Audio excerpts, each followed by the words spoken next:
यामध्ये आपल्याला हे सगळं मिक्स करून घ्यायचंय। पाहू शकता मित्रांनो आपले किती वडे एकदम क्रिस्पी झालेले पाहू शकता। आतून पण पूर्णपणे त्यालाही झाले। तुम्ही नक्की असे वडे ट्राय करा। नमस्कार मित्रांनो, मी वैशाली, तुमचं माझ्या नवीन ब्लॉगमध्ये स्वागत आहे। तर आपण आता नवरात्र येत आहे, तर नवरात्र स्पेशल आपण बनवत आहे साबुदाणा वडे। तर साबुदाणा वडे बनवण्यासाठी मी घेतलेले 2-3 हिरव्या मिरच्या, शेंगदाणे आणि बटाटे। तर बटाटे उकडून घेऊया आपण, शेंगदाणे भाजून त्याचा कूट करून घेऊया आणि हिरवी मिरची वाटून घेऊया। हे पाहू शकता आपला एकदम मौसूद साबुदाणा भिजलेला आहे। तर आता बटाटे कुठून सोलून घेतलेले, शेंगदाण्याचं कूट करून घेतलेलं आहे आणि मिरची पण बारीक मीठ टाकून वाटून घेतलेली आहे। ते आपल्याला हे सगळं मिक्स करून घ्यायचंय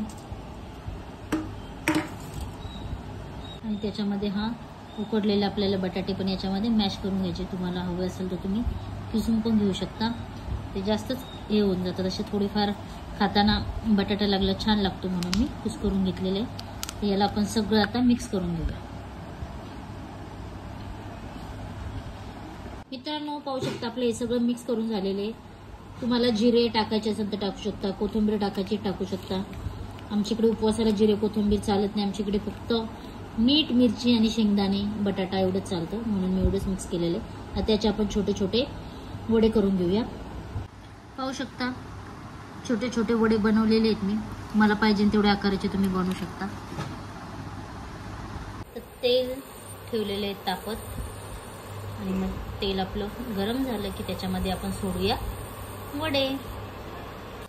तेल आता आपलं तापलेलं आहे, त्याच्यामध्ये एक छोटासा साबुदाणा टाकून घ्यायचं। तर पाहू शकता आपलं तेल तापलेलं आहे, आपण त्याच्यामध्ये आता वडे सोडून घेऊया।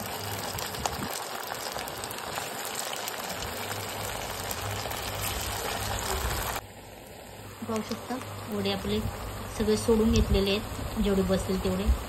त्याला बारीक गॅसवरती एकदम कुरकुरीत होईपर्यंत तळून घ्यायचे, म्हणजे ते आतमधून पण तळले जाते, नाही तर आतमधून असं कच्चं कच्चं लागेल। आता या वड्यांना आपण पलटी करून घेऊया। पाहू शकता कलर त्याचा चेंज होत आलेला आहे। असे सगळे वडे आपण पलटी करून घेऊया।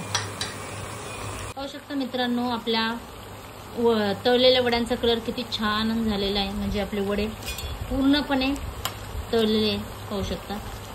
दोन्ही साईडने आपले वडे पूर्णपणे तळून झालेले। आता याला आपण एका प्लेटमध्ये काढून घेऊया।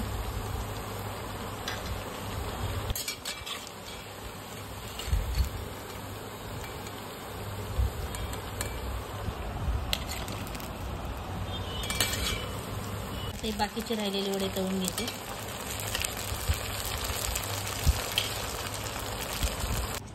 पाहू शकता मित्रांनो आपले वडे मस्तपैकी तयार झालेले आहेत, एकदम क्रिस्पी झालेले आहेत। पाहू शकता, तुम्हाला एक वडा मी तोडून दाखवते। पाहू शकता मित्रांनो आपले किती वडे एकदम क्रिस्पी झालेले आहेत। पाहू शकता आतून पण पूर्णपणे त्यालाही झाले। तुम्ही नक्की असे वडे ट्राय करा।